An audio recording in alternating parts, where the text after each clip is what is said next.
aproveitar esse tempinho para responder as nossas perguntinhas da caixinha. E a primeira delas é essa daí, ó. Quando a pessoa se separa, ela volta a ser solteira e a utilizar a certidão de nascimento? Não. Ela vai ter a averbação do divórcio na certidão de casamento. Vai ser a certidão de casamento com a averbação do divórcio. Ela não volta mais a utilizar a certidão de nascimento.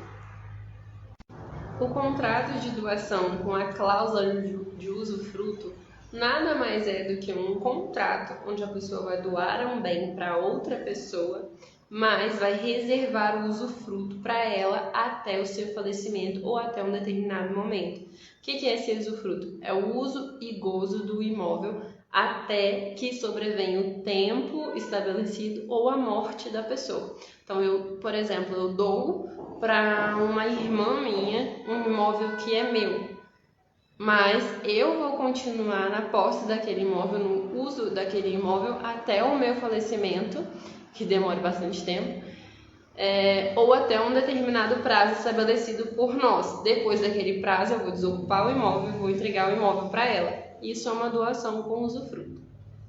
Esse questionamento que é bem constante aqui no escritório.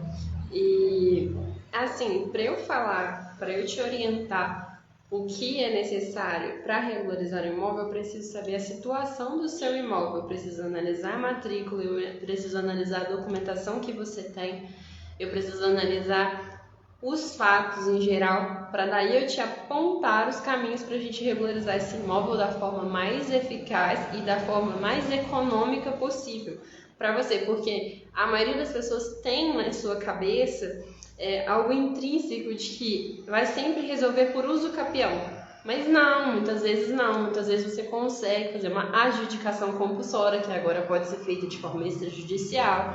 Muitas vezes depende apenas de uma retificação da matrícula, muitas vezes é necessário apenas uma averbação da construção ou uma regularização junto ao município e depois averbar aquilo na matrícula. Então, continuando a história anterior, é necessário uma análise mais detida de toda a documentação. Não basta apenas falar como regularizar o imóvel, eu preciso saber a situação em que ele está para daí eu te dar um leque de oportunidades de como ele pode ser regularizado.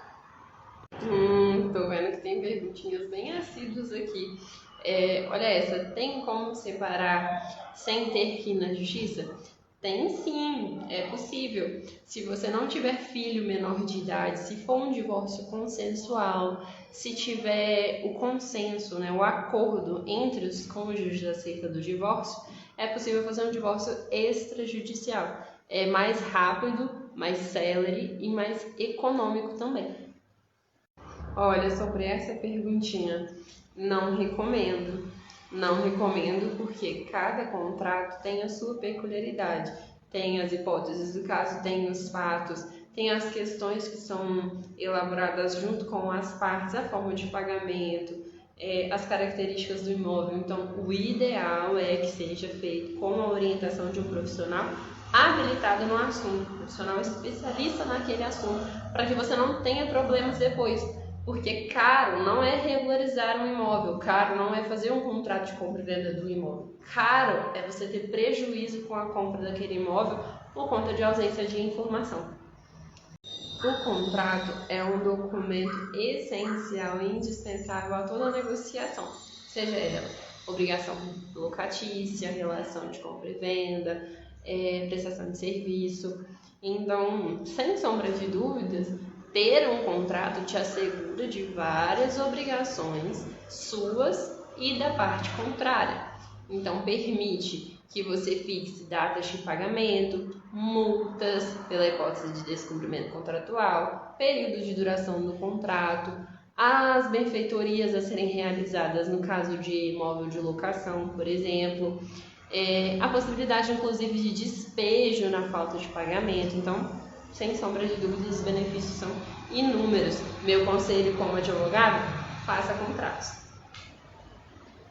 Percebam, olha, que essa pergunta complementa o que eu disse antes. Se o inquilino sujou todas as paredes do imóvel que estavam pintadas, eu posso obrigar ele a pintar? Pode, se isso estiver estipulado no contrato.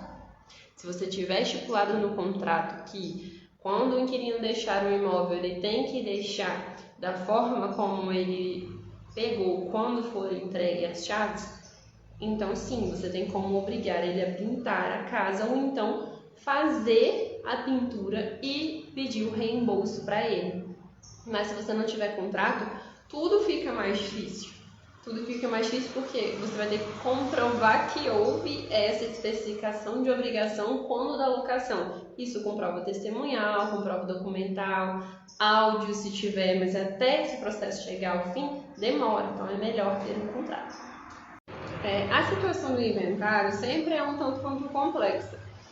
Mas se houver a doação em vida de todos os imóveis da pessoa, sim, é possível evitar um inventário com a doação dos imóveis, mas temos aí algumas intercorrências. Se esse for o único imóvel e se aquele for o único herdeiro, se não tiverem dívidas, e daí uma série de análises documentais e fáticas que devem ser feitas por um profissional habilitado para orientar, né, se essa doação ela vai ser viável ou não.